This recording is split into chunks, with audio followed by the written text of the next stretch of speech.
नमस्कार विद्यार्थी मित्रांनो, आपण काल 2.1 बघितला. 2.1 मधले काही गणित तुम्हाला आले नाहीत, करून मला पाठवलेले आहेत. काही चुका आहेत, त्या चुका अजून एकदा चेक करा. भागाकार फक्त तुम्हाला त्या ठिकाणी पाढे व्यवस्थित न करण्यामुळे तुमचा भागाकार त्या ठिकाणी चुकतो आहे. तो भागाकार आपला चुकला नाही पाहिजे. 17/8 मधले गणित होतं बघा, तर काही जणांनी 0 पॉईंट केले. 8 2 16 2 पॉईंट उत्तर येणार आहे. तर साध्या साध्या चुका आहेत ते भागाकारामधल्या, त्या चुका आपण या ठिकाणी त्याचा ओहापोह करणार नाहीत. वैयक्तिक तुम्हाला ते सांगितले जातील.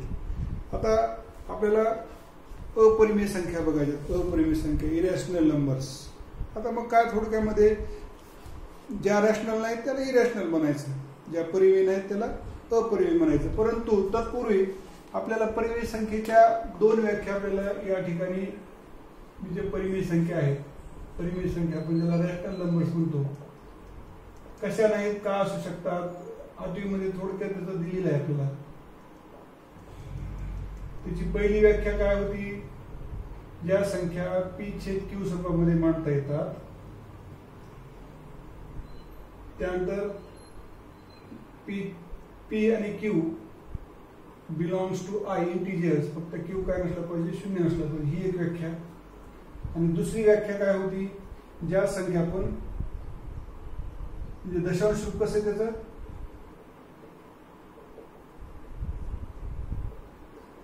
खंडित किंवा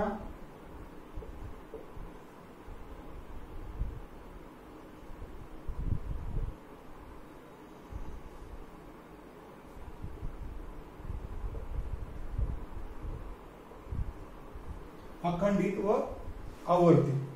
एक तर त्याचं दशांश रूप खंडित तरी आहे, किंवा जर अखंडित असेल तर ते आवर्ती आहे. त्यातलं मग अंक किंवा अंकांचा गट. मग या ठिकाणी त्याचा डेसिमल फॉर्म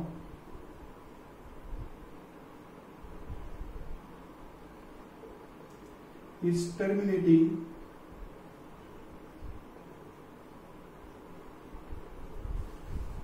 और नॉन टर्मिनेटिंग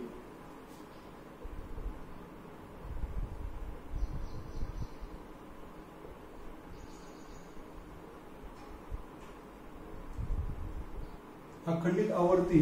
तर हे गोष्ट आपल्याला लक्षात यायला पाहिजे. दशांश रूप.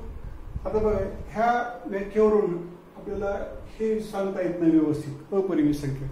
त्यासाठी परिमेय संख्येची व्याख्या आपल्याला लक्षात राहणं गरजेचं आहे. आठवीमध्ये आपण लक्षात घेतले की परिमेय संख्ये थोडक्यामध्ये ओळख केलेली, की वर्गमुळात 2, वर्गमुळात 3, वर्गमुळात 5 च्या वर्गमूळ निघत नाही, त्या संख्या अपरिमेय संख्या आहेत. तर त्या संख्या रेषेवर कशा ओढायच्या? समजा एखादी वर्गमुळात 2 ही अपरिमेय संख्या आहे. मी तुम्हाला का अपरिमेय संख्येनंतर स्पष्टीकरण करून सांगणार आहे. परंतु गेल्या वर्षी आपण शिकलात की वर्गमुळात 2 ही अपरिमेय संख्या आहे. मग आपण संख्या रेषेवर ही संख्या कशी दाखवायची? नंबर लाईनवर आपण जायचं 0 वजा 1 वजा 2 1 2. आपल्या बघा, वर्गमुळात 2 काढत असताना आपल्याला पायथागोरसच्या प्रमेयानुसार म्हणजे 1 चा वर्ग अधिक 1 चा वर्ग 1 अधिक 1 2. आपण जर एखाद्या संख्येचा x चा वर्ग घेतला, x बरोबर रूट वर्गमुळात 2. वर्गमुळात 2 आपल्याला संख्या रेषा दाखवण्यासाठी पाया 1 घेतला पाहिजे आणि उंची किती घेतली पाहिजे? 1 घेतली पाहिजे. समजा मी पाया 1 घेतला, हा पाया 1 आहे. त्यानंतर हा पाया 1, उंची सुद्धा किती घेतली? मी 1 घेतली या ठिकाणी. हे अंतर किती? 1च आहे, 1 युनिट. हे अंतर किती आहे? 1च आहे. आणि हे जर आपण अंतर जोडलं तर हे अंतर किती येणार आहे? वर्गमुळात 2. वर्गमुळात 2 आपल्याला काय करायचं? वर्गमुळात 2 काढत असताना आपलं हे अंतर घेऊन चाप मारायचं आहे. कधी कधी आपण उलट सुद्धा करू शकतो. तुम्हाला अजून लक्षात देण्यासाठी आपल्याला काय करायचं? हे अंतर 1 आहे. 1 वरच आपण काय करू? तर लंब टाकू. आता हे अंतर सुद्धा किती? 1च आहे. आपण हे जर जोडलं अंतर, तर हे अंतर किती आलं पाहिजे? वर्गमुळात 2. कुठल्या प्रमाणाने? पायथागोरसच्या प्रमाणानुसार. पाया 1 आहे आणि उंची सुद्धा किती आहे? 1 आहे. पाया 1 उंची 1. पाया 1 उंची 1, तर त्याचा जो कर्ण आहे, आपण जर कर्ण वर्ग वर पाया वर्ग अधिक उंची वर्ग, पाया 1 उंची 1 1 अधिक 1 2, म्हणजे हे अंतर वर्गमुळात 2 आलं. आपल्याला हे संख्या रेषा दाखवायचं झालं तर हा जो कंस आहे, हे अंतर वर्गमुळात 2 आहे, ते आपण कंपास मध्ये घेतलं, आपल्याला त्रिज्या समान, आपण असा चाप काढला तर हा वर्गमुळात 2 या ठिकाणी येईल. ते आपण ती संख्या रेषेवर दाखवू शकतो. नंबर लाईनवर अपरिमित संख्या दाखवता येतात. आपण 8वी मध्ये बघितलेले वर्गमुळात 2, वर्गमुळात 3, वर्गमुळात 5, वर्गमुळात 7 कशा पद्धतीने आपल्याला दाखवता येते. जशा पद्धतीने वर्गमुळात 2 दाखवता येईल तसं डावीकडे आपल्याला वजा वर्गमुळात 2 दाखवता येईल, -√2 दाखवता येईल, -√3 दाखवता येईल अपोजिट साईडला. या ठिकाणी 2 वर्गमुळात 2, वर्गमुळात 3 संख्या रेषेवर कसं दाखवायचं पेज नंबर 21 वर किंवा 8वीच्या ह्याच्यामध्ये आपल्याला ह्याचा खूप आपण सराव घेतलेला आहे. आता आपल्याला ह्या व्याख्येच्या अनुषंगानं ही अपरिमित संख्या का आहे हे आपल्याला बघायचं. 8वी मध्ये आपण फक्त थोडक्यात बघितलं की अपरिमित संख्येची तोंड ओळख झाली होती आपल्याला. मग या ठिकाणी एक अप्रत्यक्ष सिद्धता दिलेली आहे, इनडायरेक्ट प्रूफ, की इरॅशनल अँड रिअल नंबर्स. आता इरॅशनल नंबर्स अपरिमित संख्या कशाला म्हणायचं त्याने एक उदाहरण दिले. समजा आपल्याला असं दिलंय की वर्गमुळात 2, आपण 8वी मध्ये शिकलं की वर्गमुळात 2 ही काय आहे अपरिमित संख्या आहे, is irrational number.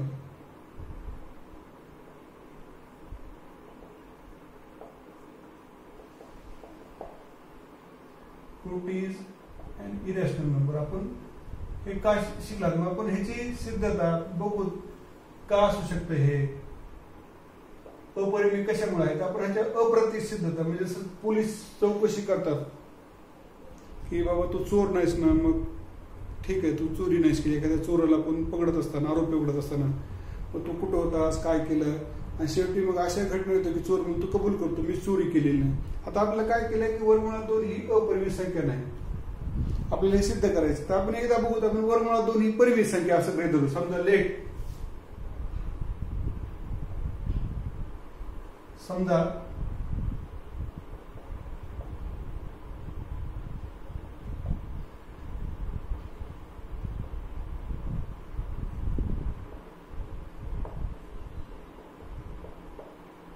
√2 is rational number.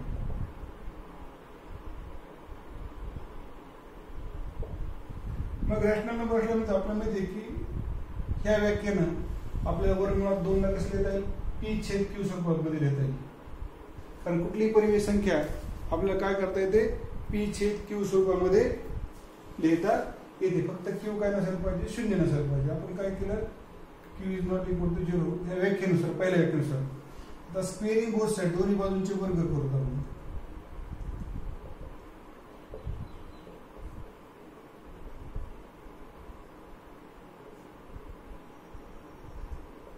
Squaring both sides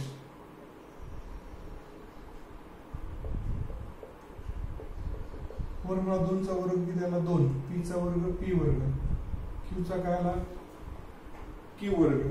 मग आपण 2 इकडं q वर इकडे भागात इकडे गुणाकार म्हणजे आपण काय केलं 2q वर्ग बरोबर p वर्ग म्हणजे p वर्ग बरोबर 2q वर्ग.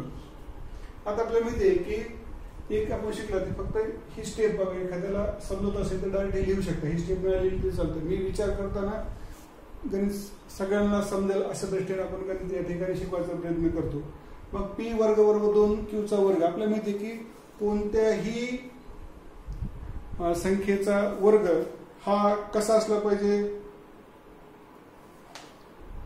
कोणत्या संख्येचा वर्ग आणि त्याला जर 2 न गुणलं तर ती संख्या कशी आली पाहिजे सम आली पाहिजे. तुम्ही एक समजा असं गृहीत धरा की q वर्ग आपण घेतली, q ची किंमत 1 घेतली, q वर्ग किती येणार आहे 1, त्याला जर 2 न गुणलं तर 2 गुणिले 2, q ची किंमत 2 घेतली, 2 चा वर्ग 4.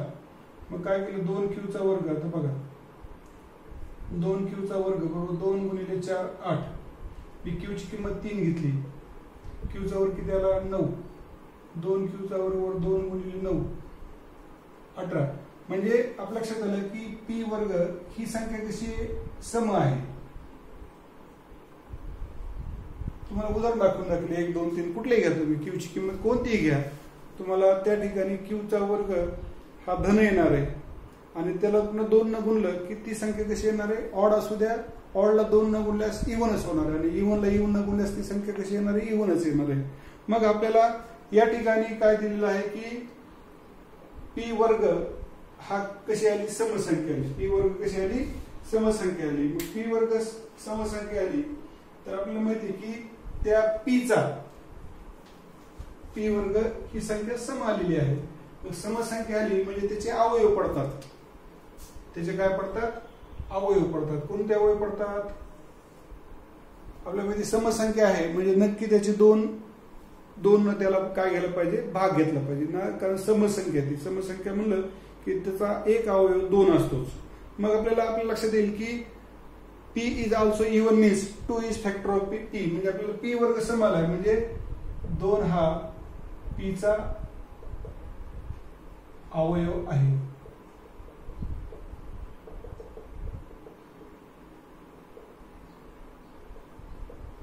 का आला अवयव? कारण p वर्ग सम आलेला आहे. कुठल्या संख्येचा लक्षात ठेवा, p वर्ग सम आहे म्हणजे p सुद्धा किती असले पाहिजे? समच असले पाहिजे. कारण कोणत्याही एखाद्या संख्येचा वर्ग सम आहे कधी शक्य आहे? ती संख्या सम असली पाहिजे. ती संख्या कशी असली पाहिजे? सम असली पाहिजे. बघा p ची किंमत 4 असेल तर 4 चा वर्ग 16.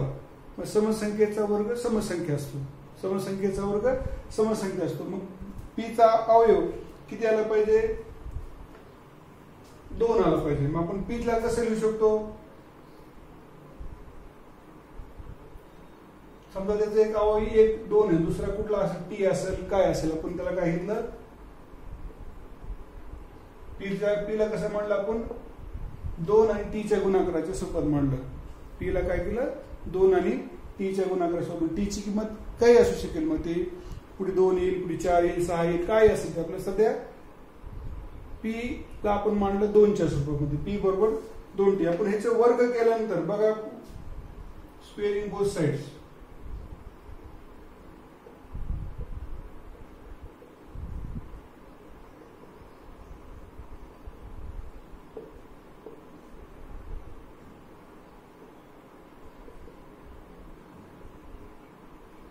p वर्ग बरोबर काय आलं?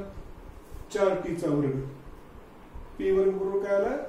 4t चा वर्ग. आता बघा p वर्ग बरोबर 4t चा वर्ग आला. आणि या ठिकाणी समीकरण नंबर 1 मध्ये p वर्ग बरोबर काय आलं? p वर्ग बरोबर काय आलं होतं? 2q चा वर्ग. म्हणजे आपल्याला काय म्हणता येईल? 1 व 2 वरून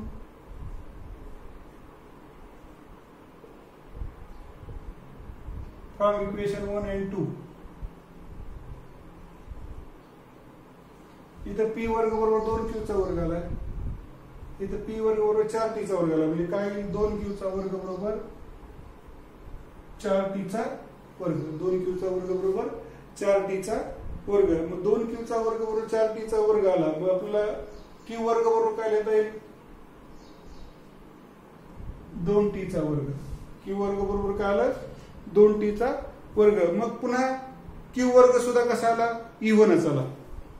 कारण आपल्या माहिती जसं आपण इथं तुम्हाला दाखवतोय 2q वर्ग सम आहे, तसं q वर्ग सुद्धा काय आला? मग समच आला. q वर्ग सम आला म्हणजे q काय आला? पुन्हा समच आला. तर t ची तुम्ही किंमत कुठली घ्या? t ची किंमत 1 घ्या, 2 घ्या, 3 घ्या, 4 घ्या, 5 घ्या, तर तुम्हाला लक्षात येईल की t ची किंमत आपण वर्ग केला त्याला 2 ने गुणलं तर ते सम येणार आहे. मग q सम आला आणि p सुद्धा q सम आला. आपल्याला 1 व 2 म्हणून ह्याच्यावर काय म्हणतात? q सम आहे म्हणजे 2 हा q चा अवयव आहे. 2 हा q चा अवयव आहे. 2 हा q चा अवयव आहे. मग आपल्या समीकरण ह्याच्यावर लक्षात येईल की 2 हा जसा p चा अवयव आला तसा 2 हा q चा सुद्धा अवयव आला. मग आपल्याला असं शक्य आहे का की this is quantitative because in p by q we have assumed that p and q have no common factor except 1. आपण ज्यावेळेस आपण अशा स्वरूपामध्ये मांडतो की 2 ह्या स्वरूपामध्ये ज्यावेळेस आपण मांडत असतो त्यावेळेस आपण असं गृहीत धरलं असतं की p आणि q ला एक सोडून कोणताही कॉमन अवयव त्या ठिकाणी नाही, सामायिक अवयव नाही. मग हे कशामुळे घडलं? कारण आपण गृहीत धरलेलं चूक होतं. हे कशामुळे घडलं? आपण गृहीत धरलेलं चूक होतं. त्यामुळे ही जी संख्या आहे वर्गमूळ 2 ही परिमेय नाही, म्हणजे ती कशी आहे? अपरिमेय आहे. तर ही एक अप्रत्यक्ष सिद्धता. समजायला थोडं अवघड आहे. भूमितीची संकल्पना असं ते अप्रत्यक्ष सिद्धता आपण अशा पद्धतीने बघतो. मग ह्या व्याख्येवरून जसं आपण बघितलं की ह्या व्याख्येवरून ही सिद्धता आहे. तर ह्याच्यावरून आपल्याला काय करता येईल का? बघता येईल का? तर आपल्याला बघा पेज नंबर 23 वर decimal form of irrational numbers आपल्याला दिलेले आहेत. अपरिमेय संख्येचे भागाकार पद्धतीनं त्याने काय केलेलं आहे, डिव्हिजन मेथडनं वर्गमूळ काढले. बघा कसे काढले वर्गमूळ. तर बघा ह्याचा संदर्भ आपण इथे बघितला तर वर्गमुळात 2 ची किंमत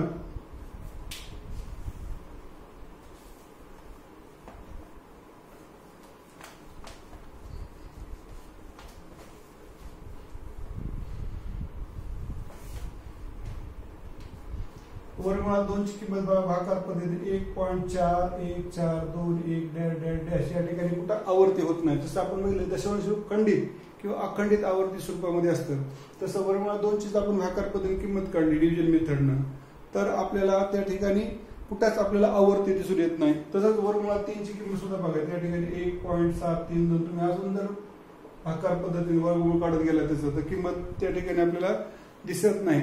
म्हणून मग दशांश रूप किंवा खंडित किंवा अखंडित आवर्ती अखंडित आहेत, पण आवर्ती आहे की इथं अखंडित आहेत, डॅश आहे, भागाकार संपत नाही. परंतु महत्वाची गोष्ट काय, आवर्ती आहे का, आवर्ती रिकरिंग आहे का, एखादा अंक किंवा अंकाच्या गटाची या ठिकाणी आवर्ती होत नाही.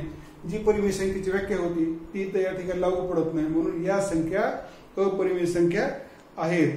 मग या ठिकाणी number whose decimal expansion is non terminating non recurring. बघा महत्वाची गोष्ट, परिमेय संख्या कशा होत्या, अखंडित आवर्ती. आता अपरिमेय संख्या कशा असतील, अखंडित आहेत पण आवर्ती होत आहे का त्या ठिकाणी, न आवर्ती न होणार आहे.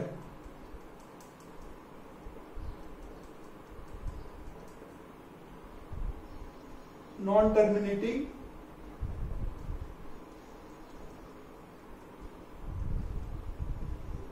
नॉन रिकरिंग अशा पद्धतीच्या ह्या संख्या आहेत, त्याच्यामुळे आपण अपरिमेय संख्या म्हणायचं. तसं आपल्याला बघितलंय बघा, आपण एक म्हणतो की पाय ही एक अपरिमेय संख्या आहे, इरेशनल नंबर. पाय म्हणजे आपल्याला माहिती की आपण डायरेक्ट सांगतो की 22/7 आहे किंवा 3.14 हे अंदाजे किंमत असते आपल्याला.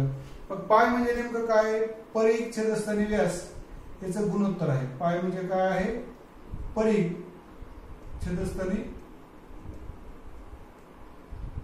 सर्कम्फरन्स डिवाइडेड बाय डायमीटर यांचा तो रेशो आहे. तुम्ही जर एक 5-7 वर्तुळ घेतले, त्याच्या त्रिज्या घेतल्या आणि त्याचा रेशो काढला, तो रेशो हा जवळपास तुम्ही बघितलं तर तो 3.1च्या जवळपास कुठतरी तो काय करतो, घुटमळतो, त्या ठिकाणी फिरतो. त्याच्यामुळे पायची किंमत आपण घेताना 3.1 आणि त्याला डिनोशन आपण नोटिफिकेशन काय केलेलं आहे, तर चिन्ह कुठले दिलेले, पाय हे चिन्ह दिलेलं आहे. तर ते पायचं चिन्ह, मग पायची किंमत ॲक्युरेटरित्या किती बरोबर आहे, तर पेज नंबर 24 वर बघा आपल्याला आर्यभट्टांनी इसवी पूर्व काळामध्ये पायची किंमत कशी काढलेली आहे. तुम्ही पेज नंबर 24 त्याचं स्पष्टीकरण खूप दिलेलं आहे. तर the great Indian mathematician Aryabhatta काय करे 499 इसवी सनाच्या पूर्वी व्हॅल्यू पायची किंमत किती काढलेली, 62,832 भागिले 20,000 3.1416. तर भरपूर जणांनी त्या किमती काढलेल्या आहेत. तर तुम्ही जर बघितलं रेशो आणि अशा पद्धतीने त्याची किंमत काढली तर ते आपल्याला अखंडित आणि आवर्ती नसणारे नॉन रिकरिंग मध्ये येणार आहे. त्यामुळे पाय सुद्धा कशी आहे, इरेशनल नंबर आहे. पेज नंबर 24 वर आजच्या पाठामध्ये आपल्याला बघा एक लक्षात आलं असलं पाहिजे की थोडा समजण्याचा भाग जास्त होता. काही काही थोडं डोक्यावर गेलं असेल, थोडं भूमितीसारखं, कारण आपण बीजगणित आणि भूमितीची तुलना करताना भूमिती आपल्याला किंचित अवघड वाटते. स्पष्टीकरण त्या ठिकाणी जास्त असतं, लॉजिक जास्त असतं, तर्क जास्त असतात. तसंच ह्याच्यामध्ये थोडं लॉजिक जास्त आहे. परंतु हे परिमेय संख्या नसणाऱ्याला अपरिमेय संख्या का म्हणायचं, ह्या दोन्ही व्याख्यावर मी तुम्हाला ते समजून सांगितलेलं आहे. आणि ह्याच्यावरच्या अजून पुढच्या गणितामध्ये आता ज्यावेळेस आपल्याला 2.2 सोडवायचं आहे, तर 2.2 सोडत असताना मग ह्या अपरिमेय संख्या कशा असू शकतात, अजून काय स्पष्टीकरण माझ्याकडून तुम्हाला जर देता आलं आणि तुमच्या ज्या संकल्पनामध्ये ज्या क्लिअर झाल्या नाहीत त्या क्लिअर आपण पुढच्या तासामध्ये करण्याचा प्रयत्न करू. धन्यवाद.